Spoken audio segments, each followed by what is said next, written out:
Halo teman-teman, selamat bergabung di pertemuan pertama Data Analis. Nah, di pertemuan kali ini nggak ada ngoding sama sekali ya teman-teman. Jadi kita nggak perlu pusing-pusing, kita nggak perlu kayak resah gitu.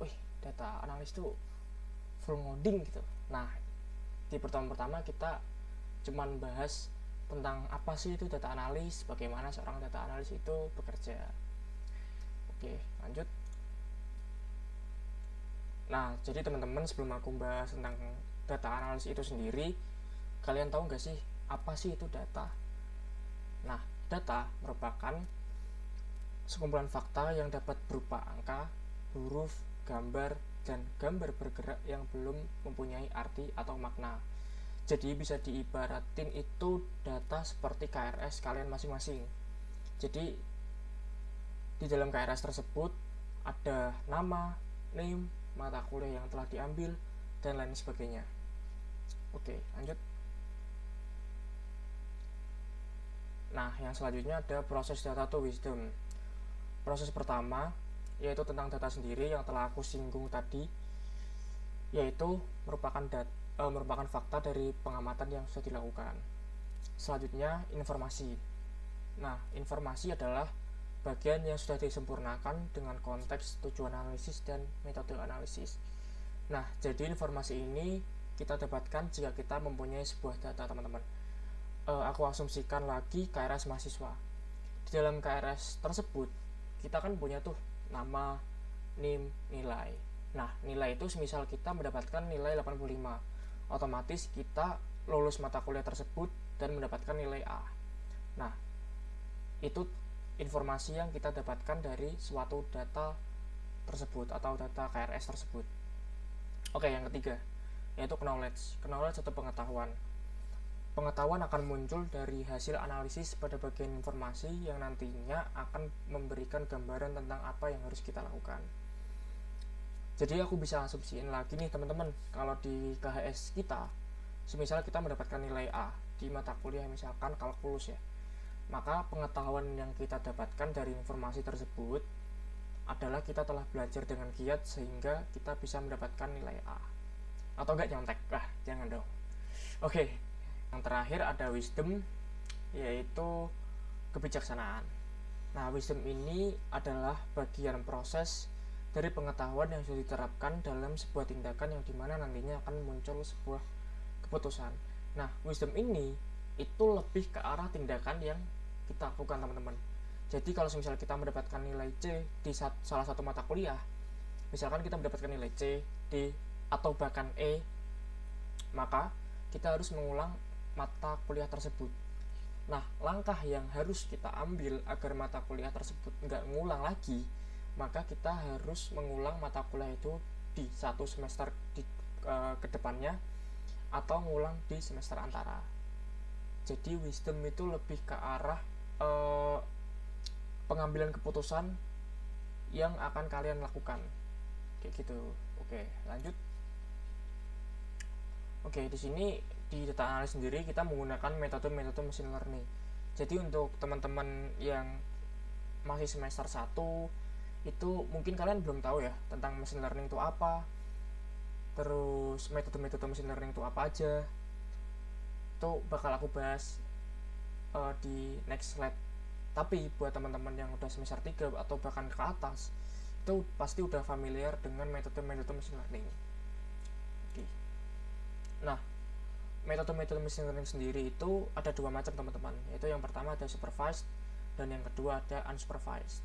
Nah, supervised sendiri itu sebuah metode dalam machine learning yang dilatih untuk mengenali pola antara input data dan label output. Tidak hanya itu, machine learning juga dilatih untuk mengidentifikasi hubungan yang mendasari koneksi input data dengan label output. Untuk unsupervised sendiri merupakan sebuah metode dalam machine learning yang dirancang untuk bisa belajar mandiri dalam mengumpulkan informasi termasuk mengenali data yang tidak berlabel. Disebut unsupervised karena model pada pendekatan ini tidak perlu dilatih.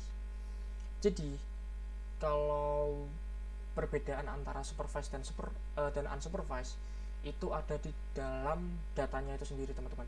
Jadi, misal kalian mendapatkan data kayak lulus atau tidak lulus, terus eligible atau tidak eligible itu termasuk supervised karena mereka mempunyai label. Nah, untuk unsupervised itu datanya seperti kayak BMI teman-teman. Kalian tahu BMI nggak sih? Kayak coba aku ini ya, coba aku search dari sini deh, BMI gitu ya. Nah, BMI ini mengetahui berat badan kita ideal atau tidak. Jadi nanti outputnya akan seperti ini.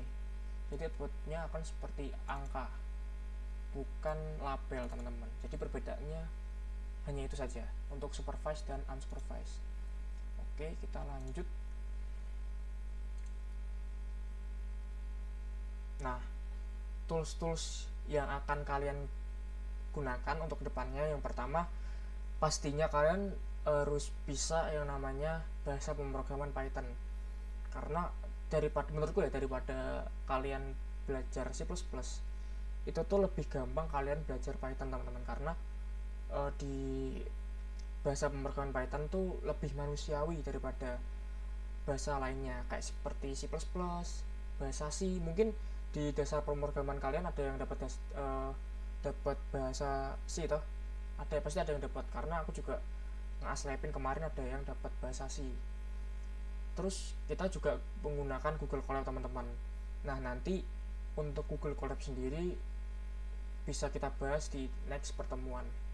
Untuk SQL, Excel, dan Anaconda itu nggak perlu dipusingin, itu nggak kepake nanti buat pembelajaran kita.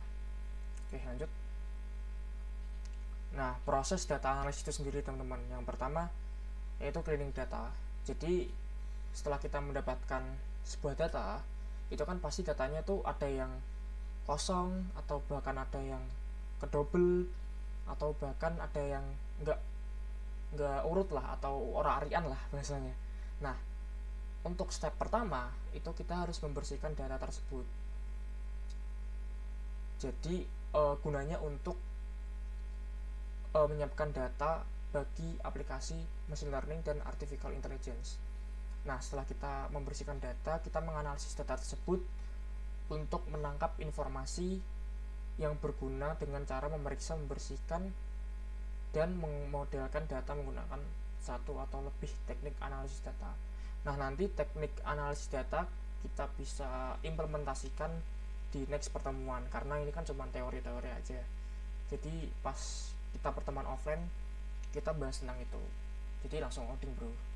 Oke, yang ketiga yaitu visualisasi data.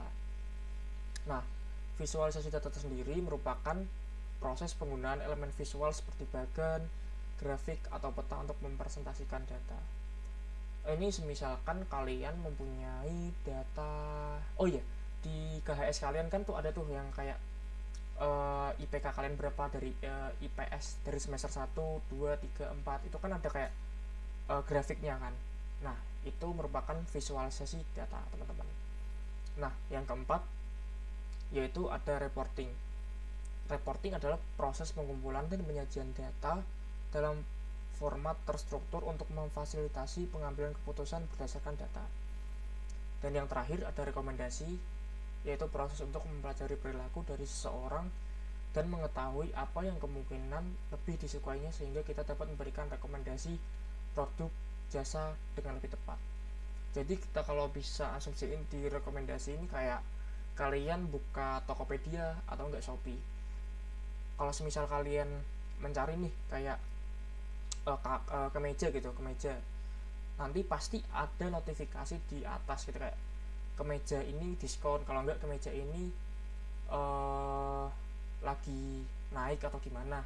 Itu adalah rekomendasi teman-teman. Oke, kita lanjut. Nah, setelah kita membahas tentang data, terus proses dan lain sebagainya, kita membahas tentang apa sih sebenarnya seorang data analis itu.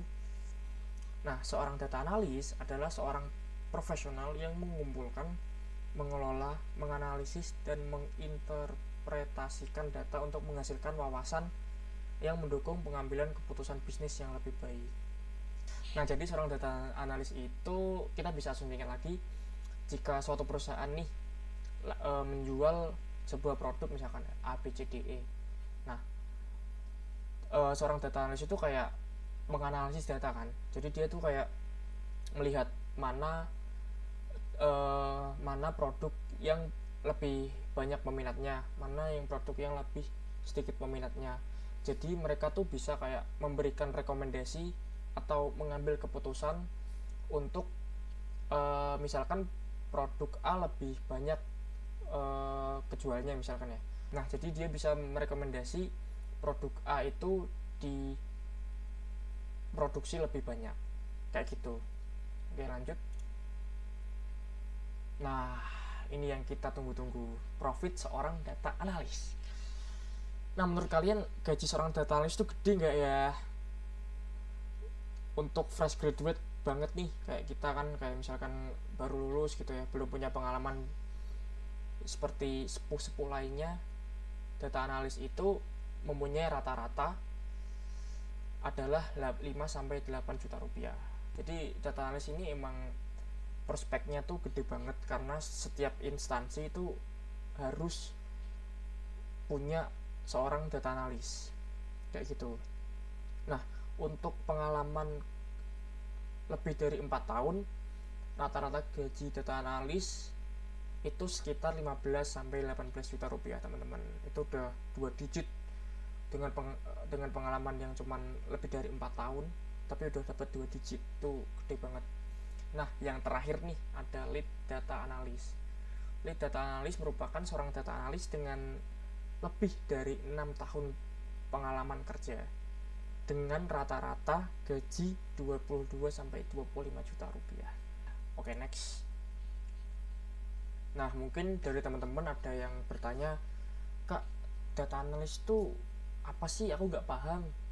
Itu kalian bisa nulis pertanyaan di kolom komentar di bawah ini ya, teman-teman.